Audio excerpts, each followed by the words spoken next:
wawi wonde temen ban ko sata jeebi amin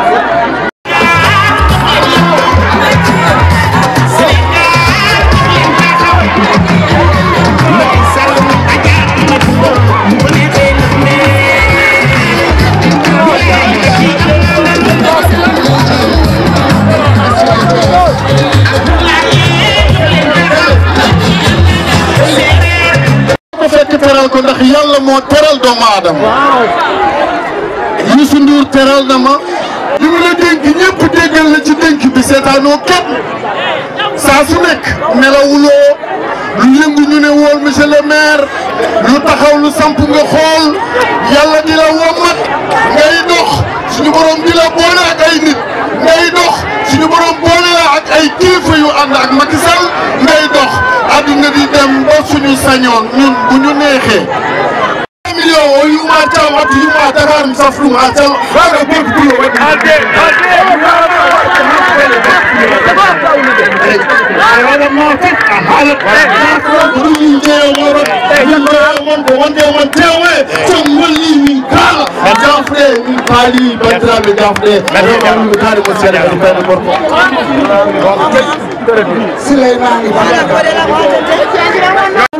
man ko mi toti so hakka ngarti ay dugay tiana kala man jodda amer bo fo mi tere lo ka mi tere ni mama kali so mi ra min ha mo garne kay saji min tere am na sara usra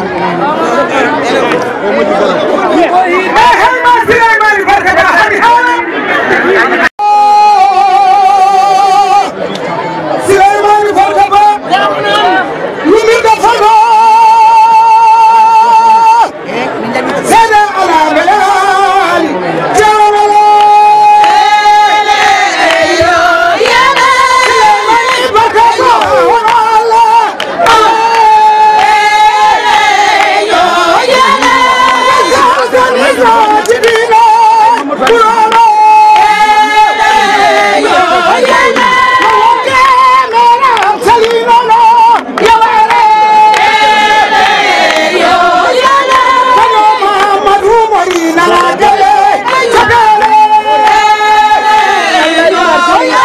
min beltima oto Diamel ha mawɗo Hamidou noon so haali aɗa wayno woni résumé fof e jundotako o wadde remercier toute la délégation waye Modou Sy aɗa jogui gueɗal e parti o tu t'es sacrifié pour le peuple a sokama a fiyama en toujours ko inspire le respect honorable député Mamadou Mori Diaw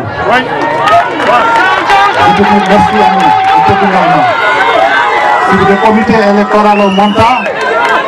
on a une objection goto with tous les moyens je donne à mon frère Victor et Wadou Gère moi aussi je te remercie si tu marques de confiance Maodo Hamid non to haali no mbiminan ni hay goto rafta hen goɗɗum et il a beaucoup fait pour la région surtout ASP je no ƴette o ni hande no mbaɗen hewde ASP ji ko haade makko ɗum forande sudede heddi noon kalɗami ko yontam sukaɓe Matam naaɓe sukaɓe Diamel naaɓe hay goto oɗo bonno haqqillaji moon ngala le 24 aɓe kaala affaire ɓinguel morowo ko lawol makki fuɗɗima e région o fof nene jaaha aɗa gasa ɗo e commune men ko jooɗi golle ɗe puɗɗi mais minen hamen kooli mi jooɗima monsieur le maire min kalde président ko wayno ISAP en ni koko waɗete ala kullin ko waɗete donc on puɗɗiɗen caggal on duɗɗiɗen caggal mbaɗe min noon à l'aise par ce que ndeɗon haare ko haare amen somin pour mbawa jogade ndeɗon haare il faut ko minen no ballon min min keeɓa 99% dans la commune par rapport mi wi Fouta ko titre foncier de Macky Sall enen fof en ndeeɓi Fouta ko titre foncier de Macky Sall mais min jiiɗi yonde la première commune de la région à avoir un fort taux pour la réélection du président Macky Sall donc koɗoɗe min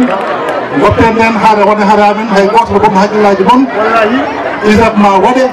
Benno ma waɗe assainissement fuɗɗima goɗɗuɓe goɗɗum ma aro mi jurnata ko no hiiri wakko konngol ngol mon grand frère mo doyen Mamadou Diaw wona clôture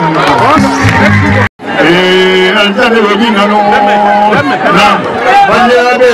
yetto addinalla moodi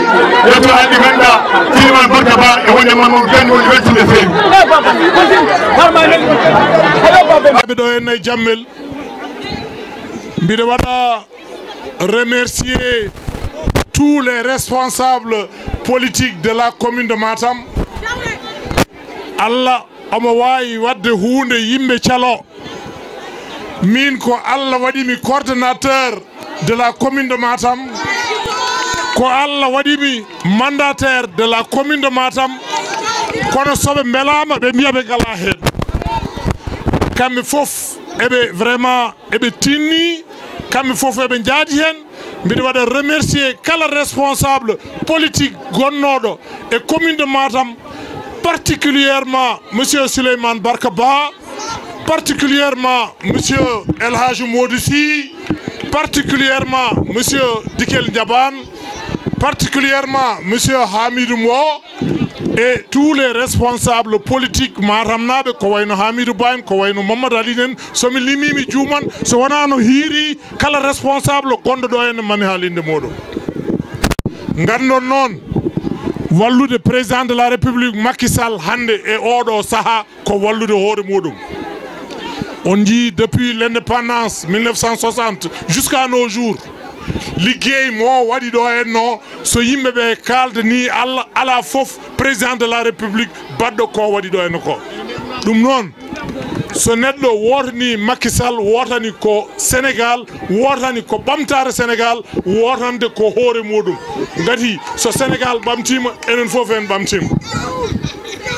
onon Diamel naɓe noon surtout onon rewɓe ɓe oɗon gonde jikku gandon jikku o noon le 24 il faut oppon ɗum ɗon. so wiyama élection ngaji oppoton toujours ko ha 6 heures walla 7 heures puɗɗoɗon yaade oɗon mbaɗa maquillage oɗon piilogay oɗon piltoga en ha doole moɗon wotata le 24 gandon kartal gotal so manqui wonko bonnanta président de la république wonko bonnanta meɗen. so ɗum ɓenni vraiment je vous remercie kala garnoɗo ɗo mi salmini ɗum e inde mum mi yetti ɗum ɗo ko weltare tan.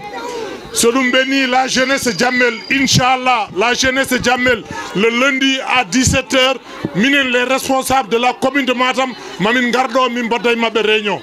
donc le lundi à 17 heures mamin garɗo tous les responsables yiide jeunesse de Diamel o haaldandeɓe pourquoi min gari ɗo yindirdeɓe. mi salmini on mi yetti on on jarama onon foof merci beaucoup.